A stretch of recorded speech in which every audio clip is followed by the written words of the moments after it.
Hi viewers, welcome to our channel. ప్రస్తుతం మనతో ఉన్నారు అరవింద్ అఘోరా గారు. నమస్తే సార్. హర హర మహాదేవ్. సార్, ప్రస్తుతం గత కొన్ని రోజులుగా తెలుగు రాష్ట్రాల్లో హాట్ టాపిక్గా ఉన్నటువంటి అంశం చూసుకుంటే అఘోరా లేచిపోయాడు, అఘోరా ప్రేమించాడు, మళ్ళీ రిటర్న్ వచ్చింది, మళ్ళీ ఫోన్ చేసి మళ్ళీ పోయి కలుసుకున్నారు, పెళ్లి చేసుకున్నారు, శోభనం చేసుకున్నారు, కార్లు చేసుకున్నారు, ఆడు చేసుకున్నారు, మా హనీమూన్ ఇక్కడ, మా హనీమూన్ అక్కడ. రకరకాల కామెంట్లతో, రకరకాల టాపిక్లతో social media, mainstream media మొత్తం దీంతోనే ఠామ్ అయిపోతుంది. అసలు అఘోరాల పరిస్థితి అడిగితే ఏం చెప్తారు సార్? ఈ రకమైనటువంటి పరిస్థితులు అఘోరాలకి రావడానికి కారణాలంటే ఏం చెప్తారు? ఈ లేడీ నాగసాధు అనే అంటాను నేను, అఘోరి అని నేను అంటలా. ఈ లేడీ నాగసాధు అసలు ఎలాగ ఫేమ్లోకి వచ్చింది? ముత్యాలమ్మ గుడి ధ్వంసమైన సమయంలో వచ్చింది. దాన్ని టాపిక్ డైవర్షన్ అంటే ఈ విధంగా ఆమెను వాడుకున్నారు. అసలు నిజానికి చెప్పాలంటే అసలు ఆ గుడిని ధ్వంసం చేసినటువంటి ఎవడైతే ఉన్నాడో వాడిని ఇంతవరకు పట్టుకున్నారా? అది తప్పించి ఈ లేడీ నాగసాధు మీద డైవర్షన్ చేస్తే ఆమె ఆ డైవర్షన్కి సహకరించిందో లేదా పబ్లిసిటీ పిచ్ తోటి అల్లరిందో నాకు తెలియదు. నెక్స్ట్ ఏంటి? నెక్స్ట్ మీరు అడిగిన క్వశ్చన్కి ఆన్సర్ నేను ఇచ్చేసిన. అయిపోయింది అప్పుడే. ఏంటి అసలు అంటే ఈ రకమైనటువంటి పబ్లిసిటీ గల కారణాలు ఏంది? నాగసాధువు టాపిక్ డైవర్షన్. ఒక తురకోడు ముత్యాలమ్మ గుడిని ధ్వంసం చేస్తే ప్రశ్నించినటువంటి హిందూ స్వామి కానీ హిందువులు కానీ ఎవ్వరూ లేదు. ఈమె వచ్చింది తానేదో తనకు తోచింది విధానాల ప్రకారంగా పూజ పునస్కారము లేదు మొక్కుబళ్ళు ఏదో ఒకటి చేసింది, వెళ్ళిపోయింది. అక్కడ తనేమి కూడా ఇంత అంత అని ఏం చెప్పలేదుగా. మీడియానే కదా ఆమెని బాగా డెవలప్ చేసింది. హ్యూమన్ యాటిట్యూడ్ అంటే మీడియా అంటే దీని గురించి మాట్లాడాలంటే మీరు కెమెరా పెట్టారు, నేను మాట్లాడుతున్నాను, ఇదే పిచ్చ. అయితే ఈ పిచ్చ ప్రతి ఒక్క మనిషిలో ఉంటుంది. మంగళోడికైనా ఉంటుంది, డాక్టర్కైనా ఉంటుంది, సైకాలజిస్ట్కైనా ఉంటుంది. ఎందుకు అంటే పబ్లిసిటీ ముఖ్యం. అలాంటి ఆ పరిస్థితిలో పబ్లిసిటీ కోసమే ఆమె ఆ విధంగా అనేక ప్రదేశాల్లో త్రిశూలాలు పట్టుకోవడము, తిరగడము, వాడిని చంపేస్తా, వీడిని చంపేస్తా, లేకపోతే నేనే ఆత్మహత్య చేసుకుని చేస్తా అంటే ఈ మీడియా గ్రూప్ అంతా కూడా వాడి వెనకాల పరుగులు తీసి జీవించింది ఈ మీడియా. నాగసాధువు అంటే వాడా ఆమె? ఒక నిమిషం అండి, నేను మాట్లాడుతుంది నిజం. వాడు నాగసాధువా కాదా, అఘోరినే కాదా? దీస్ ఆల్ ఆర్ మ్యాటరే లేదంటున్నారు. వాడిని పెంచి పెద్ద చేసి పోషించిందంతా కూడా ఈ మీడియాని తప్పు పట్టడం కోసం నేను ఇక్కడికి రాలేదు. ఇదే మీడియాను ఉపయోగించుకుంటూ ఎందరో స్వామీజీలో లేదా స్వాములు చాలా గొప్పగా ఇంటర్వ్యూలు ఇస్తున్నారు ఈ రోజుల్లో. ప్రతి ఒక్కడు ఎవడు కరెక్ట్ కాదు. అసలు శివతత్వం గురించి చెప్పగలిగిన వాడంటే ఎవరండి?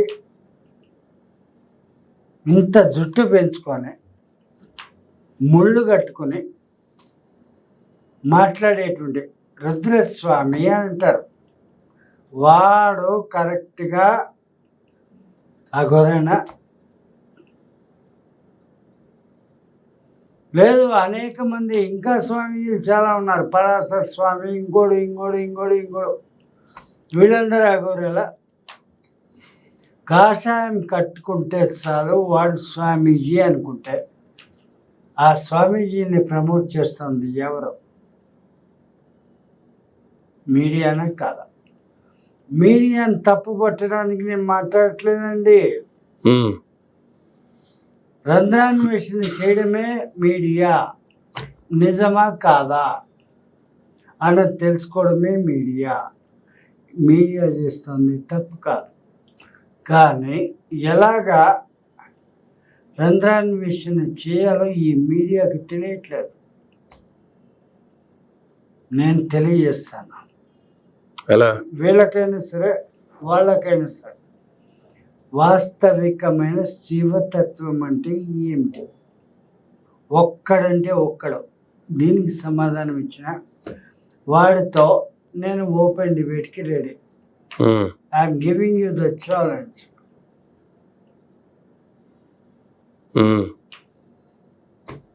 నెక్స్ట్. సరే, అఘోరీలు అంటున్నారు. అసలు అఘోరీలకి లేదంటే ఈ సమాజంలో ప్రస్తుతం అఘోరీలాగా చెప్పుకొనబడుతూ ఇష్టానుసారంగా ప్రవర్తించేటువంటి వీళ్ళకి సంబంధాలు ఉన్నాయా? వీళ్ళు నిజమైన అఘోరీలేనా? అసలు అఘోరీలు అంటే ఇలాగే ఉంటారా? ఎవరు కూడా ఖచ్చితమైన అఘోరీలు కాదండి. దీనికి సంబంధించిన సబ్జెక్ట్ నేను మాట్లాడుతున్నాను. తల తిప్పుకుంటూ తిక్కగా మాట్లాడడం నాకు చేత కాదు. స్ట్రైట్గా మాట్లాడతాను. వర్షిని రాజేష్నాథ్ అఘోరి అనేవాడికి ప్రథమ భాగంలో శిష్యురాలుగా ఉండేది. అదే వర్షిని రాజేష్నాథ్ అఘోరిని స్త్రీలోడు నన్ను చాలాసార్లు ఉపయోగించుకున్నాడు అని చెప్పి కెమెరా ముందుకు వచ్చి మాట్లాడిందా లేదా? ఓకే. నిజంగా అలాగ మాట్లాడింది అంటే రాజేష్నాథ్ అఘోరి అలాగే జీవించాడని అనుకోవచ్చు కదా. What is the wrong with that? కానీ నాథ్ సంప్రదాయానికి చెందినవాడు అఘోరి కాలేడు. నాథ్ సంప్రదాయం అంటే ఈశాన్య భారతదేశం అండి. ఏమన్నా? ఈశాన్య భారతదేశం దానికి సంబంధించింది గోరఖ్పూర్ అంటారు. ఆ గోరఖ్పూర్లో మత్స్యేంద్రనాథ్ దగ్గర నుంచి నవనాథులు ఉన్నారు. ఆ నాథ్ సంప్రదాయానికి చెందిన వాడే రాజేష్నాథ్. అంతవరకు ఓకే. వాడు ఎప్పుడయ్యాడండి అఘోరి? అఘోరి అన్న ట్యాగ్ తగిలించుకుంటే ప్రతి ఒక్క అఘోరి అయిపోతాడా? దయచేసి నా మాటల్ని ఎంత మాత్రం ఎడిట్ చేయకండి. నేను మిమ్మల్ని కోరుకునేటువంటి రిక్వెస్ట్ అదే. కొన్ని మాటలు ఎడిట్ చేయాలండి, లేకపోతే యూట్యూబ్ వాళ్ళు ఒప్పుకోరు. వాళ్ళు వీడియోలు లేపేస్తారు, లేదంటే ఛానల్ లేపేస్తారు. బీప్లు వేసుకోవచ్చు. బీప్లు ఏమన్నారు బాగుంది, కానీ యాస్టీస్గా వేయండి అంటే యూట్యూబ్ రూల్స్ ఒప్పుకోవు. నేను అనేది ఏంటి, బీప్ అని పెట్టుకోండి, నాకేం నష్టం లేదు. ఆయన కథ అది అని అంటే ఇంకోరి కథ ఇంకోటి అనుకుంటే, ఇంకోరి కథ ఇంకోటి అనుకుంటే, ఇక్కడ నేను చాలా క్లారిటీగా మాట్లాడతానండి. ఒక స్వామీజీ హోదాకి ఎదగాలి అంటే తనలో ఉండేటువంటి అనేకమైనటువంటి ఇంద్రియాలని నిగ్రహం చేసుకునే స్థాయికి ఎదగాలి. అది ఎదగలేక ముందడుగు అడుగు వేయడం ద్వారా, తొందరపాటు చర్యల ద్వారా, అదంటే మనం నిత్యానంద దగ్గర నుంచి తీసుకోవచ్చు. ఆ నిత్యానంద ఆ రోజుల్లో ఏంటండి, జస్ట్ హీజ్ ఎ కిడ్.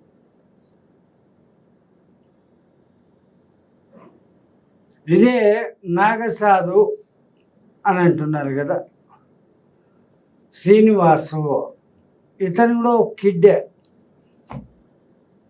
ఏదో ఒక పిచ్చతనంతో అంగాన్ని నరికించుకున్నాడు అని అంటారు ఆపరేషన్ ద్వారా. ఇవాళ రోజున ఆయన ఎవరో తెలియదండి నాకు, శివరుద్ర అంటారంట. ఏదో త్రిశూలం పెట్టుకుని ఇలాగ జులిపిస్తూ బెదిరిస్తూ ఉంటాడు జనాలుగా. ఆయన కొత్తగా కనుక్కున్నటువంటి గొప్ప విశేషం ఏంటో తెలుసా? ఆ ఊర్లో ఉండేటువంటి వాళ్ళు ఎవరిది, ఈ శ్రీనివాస్. మరి మనిషి ఎలా బతాడండి? నిజంగానే నేను అడుగుతున్నా, శివరుద్ర స్వామి అనేటువంటి పేరుతో ఉండేటువంటి వాడు నాతో ఓపెన్ డిబేట్లో రమ్మనంటే,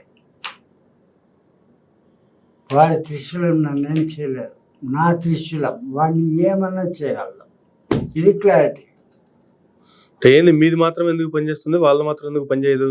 ఏంటిది త్రిశూలం? మీరు అడిగేది ఏంటి? త్రిశూలం ఇక్కడ త్రిశూలం ఎవరిదైనా కరెక్ట్గానే పనిచేస్తుంది.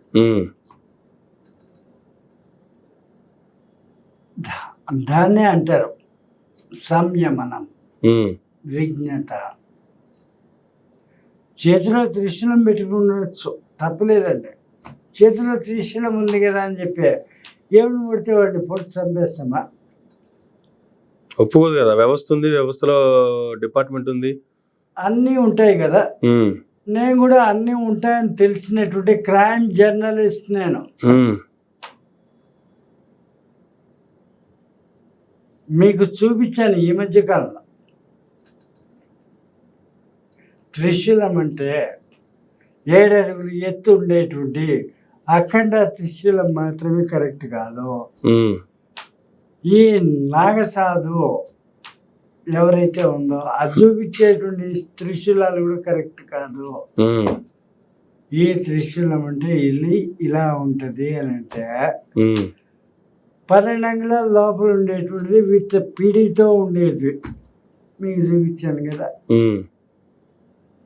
ఇప్పుడు కూడా చూపించాలంటే నా బండిలోనే ఉంది. వద్దులేండి, ఆల్రెడీ చూపించాం కదా, పర్లేదు.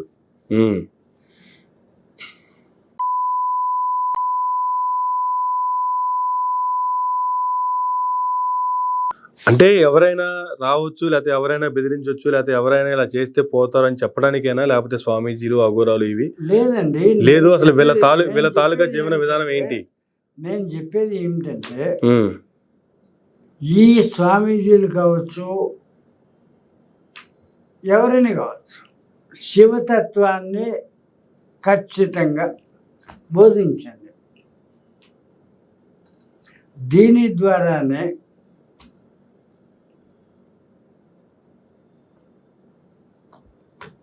హిందూయిజం నిలకడగా నిలబడుతుంది. అసలు స్వామీజీలు ఏం చెప్తున్నారు, లేకపోతే శివతత్వం ఏం చెప్తుంది, అసలు దాని గురించి, దాని సబ్జెక్ట్ సంబంధించి అది ఒక సపరేట్ టాపిక్ చేద్దాము. ఇప్పుడు మన టాపిక్ ఏంటంటే అఘోరాలు ఇటువంటి పరిస్థితులకు ఎందుకు వస్తున్నారంటే ఈ అఘోరాల స్థానంలో కూడా ఆధిపత్య పోరం మొదలైంది. ఆధిపత్య పోరం అంటే it is none other than, అసలు అన్ని వదిలేసిన తర్వాత కదా అఘోరగా మారుతారు. మళ్ళీ మధ్యలో ఆధిపత్య పోరేంటి? కాదండి, నేను చెప్పేతో ఉంది అదే. వీళ్ళు అఘోరాలు అయితే ఈ ఆధిపత్య పోరు కోసం అల్లాడరు. ఓకే.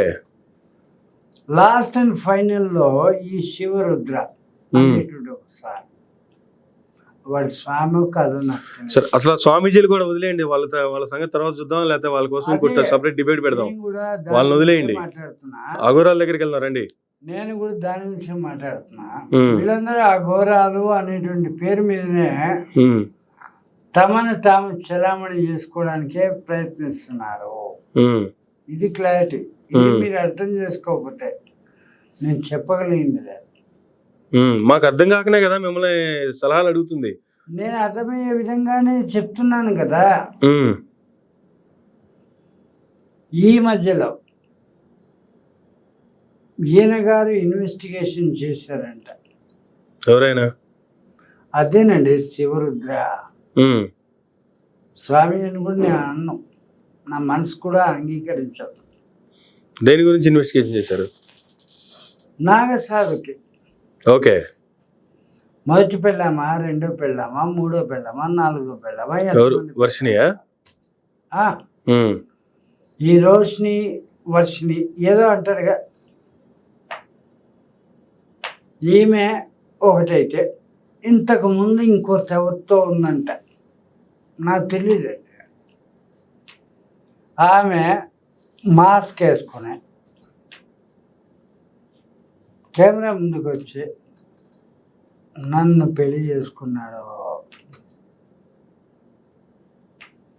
నా మొదటి మొగుడు, నేను మొదటి పెళ్ళాం అని తనని తాను క్లెయిమ్ చేసుకుంటోందంటే, ఈమె పలానా అని చెప్పి ఇంట్రడ్యూస్ చేస్తున్నాడంటే ఆ శివరుద్రకి ఆ మనిషికి ఏంటి సంబంధం? దీని మీద ఖచ్చితంగా జర్నలిస్ట్ అనేటువంటి వాడు ఎవడైనా సరే ఇన్వెస్టిగేట్ చేయాలి.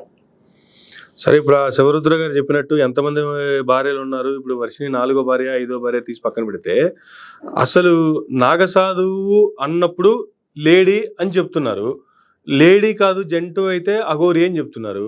ఆయన అఘోరి కాదు, నాగసాధువుగా ప్రపంచానికి పరిచయం చేసుకుంది తన తానే. అలాంటప్పుడు 1, 2, 3, 4, 5 భార్యలు ఎక్కడి నుంచి వచ్చారు? ఒక్క నిమిషం అండి, ఇక్కడ ఈ విషయానికి సంబంధించి నేను చెప్తాను. పంచమకారాలు అనేవి ఉంటాయి.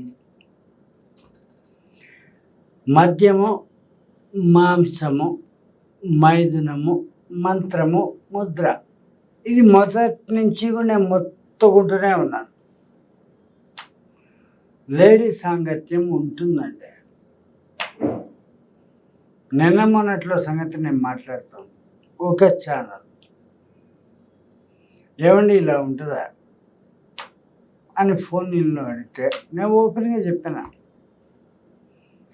అయ్యా నేను అఘోరిగా మారేటువంటి సమయాల్లో హిమాలయాలకు వెళ్ళిపోయాను. అక్కడ కూడా నాకు ఒక సాధకురాలు తటస్థపడింది. మేమిద్దరు 3 పిల్లల్లాగానే బతికినాము 5 ఏళ్ల కాలం. ఇప్పుడు ఆమె ఎక్కడుందో నాకు తెలియదు, నేను ఎక్కడున్నానో ఆమెకు తెలియదు. అలాంటి స్థితిగతి అన్నీ ఉంటాయి, తప్పేం కాదు అని చెప్పిన. సరే, ఆడ మగ అది లేడీ అఘోరి అయినా నాగసాధువు అయినా అలాంటివి ఉంటాయంటే కామన్, ఓకే రైట్, ఇక్కడ మాట్లాడుకోవచ్చు. కానీ అసలు ఈవిడ రావటమే, ఈవిడ పబ్లిసిటీ చేసుకోవటమే నాగసాధువు అంటే లేడీగా, మళ్ళీ లేడీ ఏంటి? అదే కదా ఈ జనాలు పిచ్చి కుంకలయ్యి అల్లాడుతుంది. పిచ్చి కుంకలు అంటే అర్థమైంది కదండి. దీని మీద దృష్టి పెట్టాల్సిందే. మన బిడ్డల్ని మనం ఎలా పెంచాలి, మన ఇంటిని మనం ఎలా కాపాడుకోవాలి. రాబోయే రోజుల్లో ఇలాంటి దరిద్రగొట్టు రోజులైతే మన బిడ్డలు చెడిపోయే పరిస్థితులు వస్తాయి. వాళ్ళని ఎలా కాపాడుకోవాలి, ప్రతి ఒక్క గృహస్థు వెతుక్కోవాల్సిన మార్గం ఇదా, లేకపోతే ఇలాంటి దరిద్రగొట్టి టాపిక్లా ఏం చేయాలంటే ప్రతి తల్లిదండ్రులు బిడ్డలను కాపాడుకునే క్రమంలో ఇటువంటి అఘోరీల బారినో లేదంటే ఇలా తీసుకెళ్లిపోయే వాళ్ళ మాయమాటలు చెప్పే వాళ్ళ బారిన పడకుండా చేయాల్సినటువంటి కార్యక్రమాలు ఏంటి? తల్లిదండ్రులు తీసుకోవాల్సిన జాగ్రత్తలు ఏంటి? బిడ్డలకి చెప్పాలి, ఇలాంటి మాయగాళ్ళు మోసగాళ్ళు ఈ ప్రపంచంలో చాలా మంది ఉన్నారు. మనము వాళ్ళకి లోబడి జీవించడం కాదు, వాళ్ళని ఎవరిని నమ్మకండి. అంటే ఎట్లా అసలు వీళ్ళు మాయగాళ్ళు వీళ్ళు మంచి వాళ్ళు అని నమ్మది ఎట్లా? అసలు ఎవరిని నమ్మద్దు అంటున్నాను నేను. మనిషి అన్న వాడిని ఎవరిని నమ్మద్దని అంటున్నాను నేను. స్వామీజీ లేదు, బోడి మంట లేదు, పెట్టుకోండి, నాకేమి ఇబ్బంది. దేవుడిని నమ్మండి, శివుడిని నమ్మండి, లేదా మీరు ముస్లిం అయితే అల్లాని నమ్మండి, మీరు క్రిస్టియన్ అయితే యేసయ్యను నమ్మండి, అంతేకాని మనుషుల పేరుతోటి చేసేటువంటి మాయను నమ్మకండి. కానీ వీళ్ళంతా మాకు ఎంతమంది ఫాలోవర్స్ ఉన్నారు, లేదా మాకు ఎంతమంది శిష్యులు ఉన్నారు, లేదా మాకు ఈ రాష్ట్రంలో ఎంతమంది, ఈ రాష్ట్రంలో ఎంతమంది, దేశవ్యాప్తంగా ఎంతమంది, ప్రపంచవ్యాప్తంగా ఎంతమంది అని రకరకాల నెంబర్ చెప్తూ ఉంటారు. ఇంతమంది ఫాలోవర్స్ ఎలా వస్తారు మరి వీళ్ళకి, ఇలాంటి వాళ్ళకందరికి? మాట్లాడుతూ ఉంటారు కదండి స్పీచ్లో, ఆ స్పీచ్లకి లొంగిపోయి దానికి ఎవరు ఆపలేరు. వేరే గొర్రెలు ప్రతి మతంలో ఉన్నాయి. హిందువుల్లోనూ వేరే గొర్రెలు ఉన్నారు, ముస్లింలలోనూ వేరే గొర్రెలు ఉన్నారు, క్రిస్టియన్లలో కూడా వేరే గొర్రెలు ఉన్నారు. ఈ వేరే గొర్రెలందరికీ కూడా చాలా క్లియర్గా చెప్పాలంటే ఎవరు అధినాయకుడు అన్నది చెప్పలేమబ్బా. ఏదో అంబేద్కర్ అంబేద్కర్ అంబేద్కర్ అంటారు. ఆయన కూడా ఒక వేరే గొర్రె. ఎవరు అంబేద్కర్? ఎట్లా? ఆ అంబేద్కర్ ఏదో కులంలో పుట్టినాడు, ఆ కులాన్ని అయితే నేను ప్రస్తావించదలుచుకోలేదు. సరే, కుల మతాలకు ఎందుకు లేకండి, ఆయన ఇప్పుడు రాజ్యాంగ సృష్టికర్త. ఈ రోజు మీరైనా నేనైనా ఇంత స్వేచ్ఛగా కూర్చొని మన భావాలు పంచుకుంటున్నామంటే దానికి కారణం ఆయనే కదా. అలాంటి వ్యక్తిని కూడా అలా మాట్లాడటం ఎలా? ఆయన గురించి నేనేం తప్పుగా మాట్లాడట్లేదు. తప్పుగా మాట్లాడారు నేను కూడా అనట్లేదు. ఆయన బౌద్ధ మతాన్ని స్వీకరించాడు. ఆ బౌద్ధ మతం ఏం చెప్తోంది? క్రిస్టియానిటీ అంటే యేసయ్య ఏం చెప్తున్నాడు? బైబిల్ని చదవండి. ముస్లిమిజము అనుకుంటే ఖురాన్ని చదవండి. హిందువులు అనుకుంటే భగవద్గీత నిత్యపారాయణం చేయాలి. ఇదే నేను ఒక సన్యాసిగా మాట్లాడేటువంటి మాట. జనరల్గా ఎవరికి సంబంధించిన వాళ్ళు వాళ్ళ యొక్క మత గ్రంథాలు చదువుతూనే ఉంటారు, ఆచరిస్తూనే ఉంటారు. అంత పరిస్థితి ఉంటే ఇంత దరిద్రం ఏర్పడదు. ఇప్పుడు ఆ పరిస్థితి కనుక ఉంటే ఇంత దరిద్రం అనేది ఏర్పడేది కాదు. ఈరోజు కులాల గురించి మతాల గురించి ర్యాపిడ్గా ఇంత దరిద్రమైనటువంటి చర్చలు జరుగుతున్నాయంటే, స్వామీజీల గురించి ఇంత దరిద్రంగా అనేక మంది చర్చా గోష్ఠులు పెడుతున్నారంటే, ఇవన్నీ జరుగుతోంది కేవలము సరైన నాలెడ్జ్ లేకపోవడం. ఆ నాలెడ్జ్ ఏంటంటే, ఎవరిని నమ్మకండి. మీ మతము ఏదైనా కావచ్చు, మీ మత గ్రంథాన్ని చదవండి, ఆ మత గ్రంథాన్ని ప్రేమించండి, ఆ మత గ్రంథాన్ని ఆలాపించండి, అంతకు మించి దాన్నే పాటించండి. దీనికే హిందువు నేనైతే కృష్ణుడు అంటాడు, స్వధర్మం ఏదైతే ఉందో దాన్ని పాటించు. అది ఎంతటి ఉచ్చమైన ఎంతటి నీచమైన అది మాత్రమే ఖచ్చితం. మనకు పనికిరాని అవసరం లేని పరాయి ధర్మం ఏదైనా కానీ దాన్ని పాటించడం వల్ల జరిగేది ఉపద్రవమే కానీ ఉపయోగం లేదు అని భగవద్గీతలో చెప్పినాడు. నేను చెప్పిన మాట కాదండి. హిందువులు అన్నవాళ్ళు దాన్ని పాటించండి. మీరెందుకు ఇతర మతాలకే ట్రాన్స్ఫార్మ్ కావాలి? మీరు ట్రాన్స్ఫార్మ్ అయ్యేదే కాకుండా మీ పక్కన వాళ్ళని వీళ్ళని మీరెందుకు డిస్టర్బ్ చేస్తున్నారు? సరే, అసలు ఆ మతాలు, ఆ కులాలు, ఆ వ్యవస్థ, ఆ టాపిక్, ఎవరు దానిలో మారుతున్నారు, ఎవరు ఎందుకు మారుస్తున్నారు, ఇవన్నీ సపరేట్ టాపిక్ అయితే మనం టాపిక్ డిబేట్ అవ్వద్దు. అసలు అఘోరాలు ఈ విధంగా ప్రవర్తించడానికి గల కారణం ఏంది? వీళ్ళు నిజమైన అఘోరాలేనా? అఘోరాలు ఇప్పుడు మీ కంటికి కనబడుతున్న అఘోరాలు, వీళ్ళు ఎవ్వరు నిజమైన అఘోరాలు కాదు. ఓకే, అఘోరా అనే వాళ్ళు కంటికి కనిపించరు, అస్సలు వీళ్ళు కారు అంటున్నాను. ఓకే, మరి ఏంటి వీళ్ళంతా ఏంటి? వీళ్ళంతా ఫేక్. మరి ఇటువంటి వాళ్ళని ఖండించాల్సినటువంటి మీలాంటి పెద్దలు ఎందుకు ఖండించట్లేదు మరి? నేను ఖండించడానికే కదండి వచ్చింది. ఇప్పుడు ఖండించడానికి వచ్చారు సార్. ఎన్ని రోజుల నుంచి ఆవిడ హల్చల్ చేస్తుంది నేను నాగసాధువు అని చెప్పి. ఈ రోజు పెళ్లి చేసుకుని పోయిందంటే నాగసాధువు అనాలా, మరి అఘోరి అనాలా, లేకపోతే మనిషి అనాలా, మానవుడు అనాలా? ఇప్పుడు నేను చాలా క్లారిటీగా మాట్లాడుతున్నానండి. ఒక ఎపిసోడ్ చూడాలి, ఒక ఎపిసోడ్ చూడాలి. ఎపిసోడ్ చూస్తేనే కదా అర్థమయ్యేది ఈ ఎపిసోడ్ అంటే ఏంటో. నాకు కంప్లీట్ ఈ ఎపిసోడ్ అర్థమైంది. ఈ లోకంలో ఈనాడు ఉన్నటువంటి అఘోరీలు ఎవరు అఘోరీలు కాదు. ఓకే, అసలైన వాస్తవికమైన అఘోరి అంటే సాక్షాత్ శివుడే. ఆ శివుడి పేరు చెప్పుకుని బతికేటువంటి వీళ్ళెవరు కూడా స్వాములు కాదు, అఘోరీలు కాదు. నెక్స్ట్, ఎందుకు మరి దీనివల్ల వాళ్ళకి వచ్చిన లాభం ఏంటి? జనాలను తప్పుదారి పట్టించడం వల్ల కావచ్చు, లేదంటే సమాజంలో వాళ్ళు ఈ రకంగా పబ్లిసిటీ చేసుకోవడం వల్ల కావచ్చు, వాళ్ళకి వచ్చిన లాభం ఏంటి మరి? సింపుల్ చెప్తానండి, మీరు ఎవరైనా కావచ్చు, మీ మీద కూడా గురి పెట్టినానే బాణము అనుకోండి, తప్పే లేదు. మీరు ఒక సగటు మనిషి అండి. మీ మనసులో ఎన్నో కష్టాలు ఉంటాయి, ఎన్నో దుఃఖాలు ఉంటాయి, ఎన్నో బాధలు ఉంటాయి. దీనికి ఏం చేయాలి స్వామి అని ఎవరో ఒక స్వామిని మీరు ఎంచుకుంటారు, ఎవరినో ఒకళ్ళు ఎంచుకుంటారు. వీళ్ళందరూ నిజమైన వాళ్ళేనా? హరి ఓం అని చెప్పేవాడు ఒకడు, ఓం నమ శివాయ అని చెప్పేవాడు ఒకడు. ఏది ఏమైనా ఈ స్వాములందరూ కరెక్టా? ఇది తెలుసుకోకుండా ప్రతి స్వామీజీ దగ్గరికి పోయి కాలు మొక్కే దండాలు పెడుతుంటాయి ఈరోజు స్వాములు. అది శ్రీమన్నారాయణ కావచ్చు, పరిపూర్ణానంద కావచ్చు, సుందర చైతన్య కావచ్చు, అంతకు మించి అంటే సంపూర్ణానందేంద్ర కావచ్చు, ఇంకా ఎవడున్నా స్వామీజీ కావచ్చు.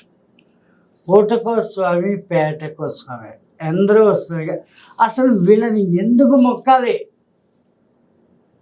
ఆ ఒక్క దానికి ఆన్సర్ ఇవ్వండి మీరు. అవసరమే లేదు. శివతత్వాన్ని కనుక పాటిస్తే చాలు, ఆ శివుడే ఖచ్చితం. ఆ శివుడే మిమ్మల్ని కాపాడతాడు కానీ ఎవరు కాపాడే వాళ్ళు లేరు. ఈ స్వామీజీలు అందరూ దొంగ స్వాములే. సరే, ఇక్కడ ఒకటి కన్ఫర్మ్ చేయండి. స్వామీజీలు అఘోరీలు రెండు ఒకటేనా?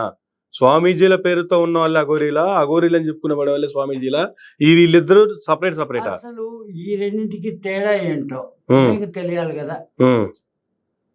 కాషాయం కట్టుకున్న వాడిని స్వామీజీ అనే అంటున్నారు. అదే కాషాయం కట్టుకునే ఏందో బొమ్మ త్రిశూల తిప్పుకుంటూ తిరిగే స్వామీజీ అనే అంటున్నారు. అసలు మీకంటూ ఒక ఇంగిత జ్ఞానం ఉంటే, మీకంటూ అంటే I'm not at all mean about media, జనం, సామాన్య జనం. అర్థం కావట్లేదా? ప్రతి వాళ్ళకి ఒక బుద్ధి జ్ఞానం ఉండాలా వద్దా? ధర్మం గొప్పదండి, మతం గొప్పదే, కులము గొప్పదే, ప్రతి ఒక్కటి గొప్పదే. అన్నిటికీ మించి దేవుడు గొప్పవాడు. ఆ దేవుడిని నమ్మండి. రెండు కాళ్ళ వింత జంతువులు స్వామీజీల పేరుతో వచ్చిన, ఆ ఘోరాల పేరుతో వచ్చిన. సరే, దాని పక్కన పెట్టండి కానీ ఫస్ట్ స్వామీజీలు అఘోరీలు ఒకటా రెండు వేరు వేరా?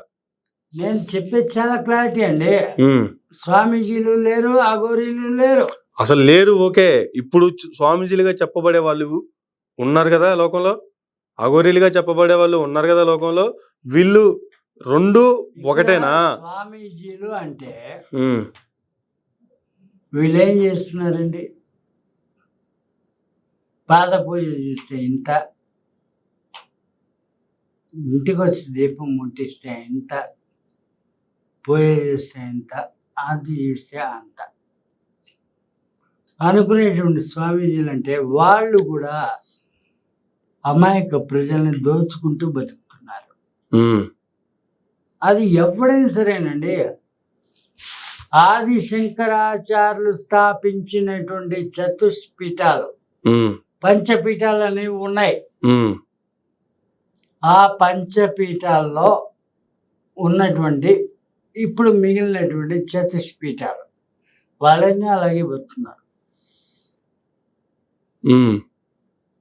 రోడ్డు మీద కనబడే బిచ్చగాళ్ళలాగా బతుకుతున్నటువంటి ఈ పూటకో స్వామి, పేటకో స్వామి వాళ్ళు అలాగే బతుకుతున్నారు. ఆ ఘోరాలు కూడా అలాగే బతుకుతున్నారు. దేవుడి పేరు చెప్పి ఎవరైనా మిమ్మల్ని మోసం చేయడానికి వస్తే చెప్పు తీసుకుని కొట్టి తరిమేయండి. బస్ దేవుణ్ణి నమ్మండి, రెండు కాళ్ళ మనుషుల్ని నమ్మకండి. వాడు స్వామీజీ అయినా సరే, వాడు అమ్మ మొగుడైనా సరే, ఎవడైనా సరే.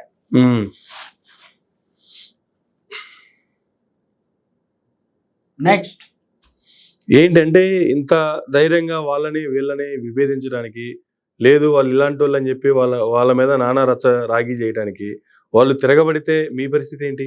నాకేం భయం లేదు. ఎందుకు భయం లేదు మీకు?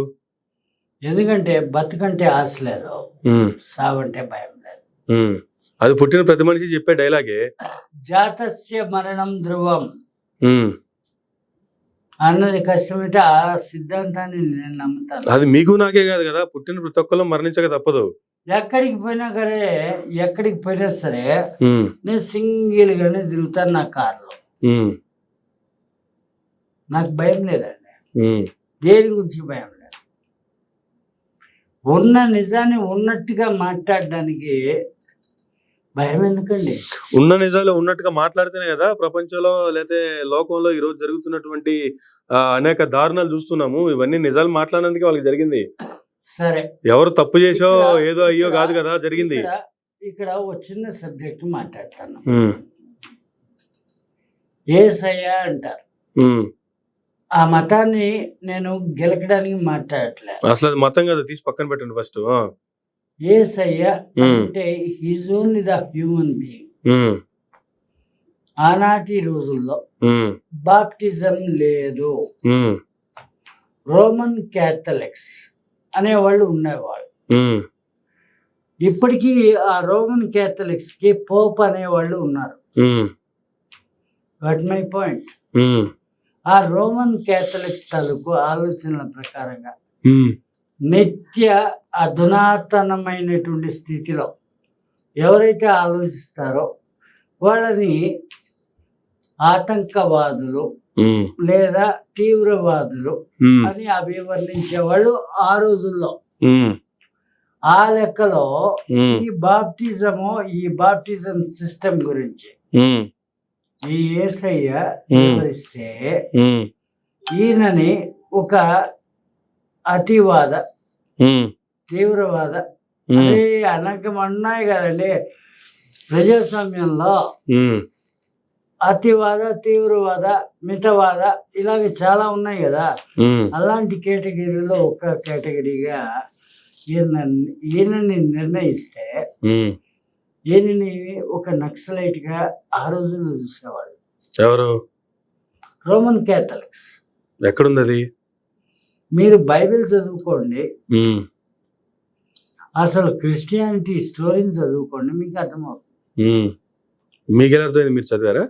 మేము అన్ని చదివామండి. అన్ని చదివామని చెప్పి కామన్ డైలాగ్ వద్దు. చదివారా? చదివే నేను మాట్లాడుతున్నాను. చదివితే మరి అలాంటివి చదివాను, నేను కూడా చదివాను, నాకు కూడా తెలుసు. మరి అలాంటివి నేను ఎక్కడ చూడలేదు, వెళ్ళలేదు. ఏమోలేండి, మీరు చదివిన విధానం వేరు, నేను చదివిన ఎవరైనా ఉన్నదే కదా చదివేది. ఇక్కడ చాలా క్లారిటీగా మాట్లాడతానండి. ప్రతి ఒక్క మనిషి తలకు దృష్టికోణం అనేక రకాలుగా ఉంటుంది. నా దృష్టికోణం అది. మీ దృష్టికోణంలో అది కాబట్టి మీరు అది ఊహించుకున్నారు కాబట్టి మీరు అలా అనుకున్నారు కాబట్టి ఊహించుకోలేదండి. అదే అని కాదు కదా. మీరు ఏమన్నారు, నేను చదివాను అన్నారు. చదివాను అన్నప్పుడు ఎక్కడ ఎలా? నేను ఊహించుకోలేదు. ఉమ్, ఇండియన్ హిస్టరీ కాదు, ఉమ్, వరల్డ్ హిస్టరీని ఉమ్. చదవండి. ఉమ్. దానికి బైబిల్ కి సంబంధం ఏముంది? దాంట్లో ఉమ్. ఈజిప్షియన్ స్టేజ్ ఉమ్, ఈజిప్షియన్ స్టేజ్ అనేది ఉంది. ఉమ్. అక్కడి నుంచి వచ్చినవే ఏంటి అవి? ఈ జెరూసలేం ఉమ్, ఉమ్, అప్పట్లో ఉండేటువంటి ఆ యొక్క స్థితిగతుల ప్రకారంగా ఉమ్, విగ్రహారాధన అనేది ఉండేది. ఉమ్, అసలు ఆ విగ్రహారాధనకి మూలము మన భారతదేశమే కాదు. ఉమ్, కానీ దాన్ని అటు చేసి ఇటు చేసి సర్వం భ్రంశం రేప్ చేసి ఎందుకు పనికిరాని విధంగా ఈ హిందువుల్ని మార్చేసినారు. ఎవరు? అదే క్రిస్టియానిటీ కావచ్చు, అదే ముస్లిమిజం కావచ్చు, ఏదైనా కావచ్చు. సరే, మీరు ఖురాన్ కూడా చదివారా? చదివారు. మరి చదివినప్పుడు దాంట్లో ఉన్నది చెప్పాలి కదా. దానిలో నాకు అర్థమైంది వేరు. నేను చదివినప్పుడు నాకు ఒక పదం నాకు ఒక రకంగా అర్థం అవుద్ది, మీకు ఒక రకం అర్థం అవుద్ది. అదే కానీ ఎవరు అర్థం చేసుకున్నది అది కాదు కదా దాని మీనింగ్. అదేనండి. కానీ దానికంటూ పర్టికులర్ గా ఒక మీనింగ్ ఉంటది. అర్థం కాకపోతే తెలిసిన వాళ్ళని అడిగి తెలుసుకోవాల్సిన బాధ్యత ఉంటది. దాని గురించే నేను మాట్లాడుతున్నాను. ఉమ్, మన హైదరాబాద్ లో ఉమ్, సుల్తాన్ బజార్ ఉమ్, లేదా చట్టా బజార్ ఉమ్, ఏదో అంటారు. ఉమ్, అక్కడికి పోతే కొన్ని ముస్లిం ఉమ్. ఇన్స్టిట్యూషన్స్ కొన్ని పుస్తకాలు పబ్లిష్ చేసి అమ్ముతున్నాయి. అలా కొనుక్కున్నా.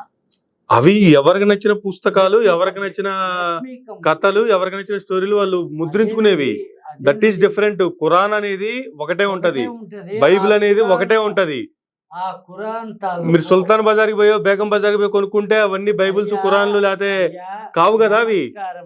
ఉమ్, అయ్యా నమస్కారము, అర్థం చేసుకోండి సామె, అంతకు మించి మామిడి తాండ్రా అంటున్నా. నేను మిమ్మల్ని తిట్టట్లే. నన్ను తిట్టారని నేను అనట్లేదు గురుగారు. మీరు అన్న దాంట్లో సారాంశం చెప్పంటున్నా. ఆ సారాంశమే చెప్తున్నాను. ఉమ్, అక్కడ ట్రాన్స్లేటెడ్ వర్షన్ అనేది దొరుకుతుంది. ఉమ్, అలాగా ఓ పుస్తకాన్ని కొనుక్కున్నా, ఉమ్, ఖురాన్.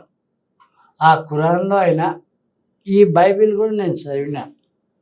ఇది బైబిల్ కూడా అలా ట్రాన్స్లేట్ చేసిందే కొనుక్కున్నారా? అవునండి. ఓకే. అంతకు మించి ఇప్పటికీ ఉమ్, మన సికింద్రాబాద్ స్టేషన్ ఉందా, ఉమ్, సికింద్రాబాద్ క్లబ్ నుంచి కొంచెం ముందుకు వస్తాయి. ఉమ్, అక్కడ ఏదో సమ్ క్రాస్ ఉమ్, అన్నటువంటి ఎవాంజలిస్ట్ ఉమ్, చర్చ్ అనేది ఉంది. ఉమ్, అక్కడ నన్ను చాలా మంది గుర్తిస్తారు. ఉమ్, అరవింద్ డిసోజా. ఉమ్. అంటే మీరు కూడా బాప్తిసం తీసుకోవడం, లేకపోతే మీరు కూడా మతం మారడం, నేను లేకపోతే మతం మీరు కూడా మార్చుకోలే. చర్చికి నేను వెళ్ళడం మతం అలాంటివి జరుగుతాయా? మార్చుకోలే. ఉమ్, ప్రతి ఆదివారము ఆ చర్చికి వెళ్ళేవాడిని. ఎందుకోసం? వాళ్ళు ఏం చెప్తారో వినడానికి. నేను ఏది బిఫోర్ అగోరానా, ఆఫ్టర్ అగోరానా? బిఫోర్ అగోరా. ఓకే. ఆ రోజు నాకు గర్ల్ ఫ్రెండ్ ఉంది. ఆమె పేరు విజయ. ఆమె క్రిస్టియన్. నా కష్టాలని చూసినటువంటి ఆమె, నువ్వు కూడా క్రిస్టియన్గా మారితే నువ్వు బాగుంటావు, నీ కష్టాలు తీరిపోతాయి. ఇలాగా ఆ క్రిస్టియన్లో హిందువుల్ని ఆకర్షిస్తారు అనుకోండి. ఆమె నా గర్ల్ ఫ్రెండ్ అని నేను చాలా క్లియర్గా చెప్పిన. ఇప్పుడు ఆమె ఫోటోలు లాగా లేవు, అది నేను చెప్పలేను. ఉన్నదైతే చెప్పగలను కదా మనసిప్పి. క్రిస్టియన్ లో విజయ్ గారు చెప్పారు, అఘోరాలకి హిమాలయాలకు వెళ్ళిన తర్వాత అక్కడ ఒక లేడీ అఘోరాతో 5 సంవత్సరాలు కాపురం చేశారని చెప్పారు. నేను హిమాలయాలకు పోలే. సరే పోయిన తర్వాత, పోక ముందు ఇక్కడ ఒక గర్ల్ ఫ్రెండ్, అవును. పోయిన తర్వాత అక్కడ అక్కడ అంటే అసలు అఘోరాలకి దానికి ముందు గాని అఘోరా గాని అదే ఆ తర్వాత గాని మనిషికి మనిషి మీద అదే నిగ్రహాలు ఉండవా? అదే నేను చెప్తున్నాను. ఉమ్, ఆ హిమాలయాలకు పోయిన తర్వాత కూడా ఉమ్. నాకు ఒక గర్ల్ ఫ్రెండ్ ఉంది.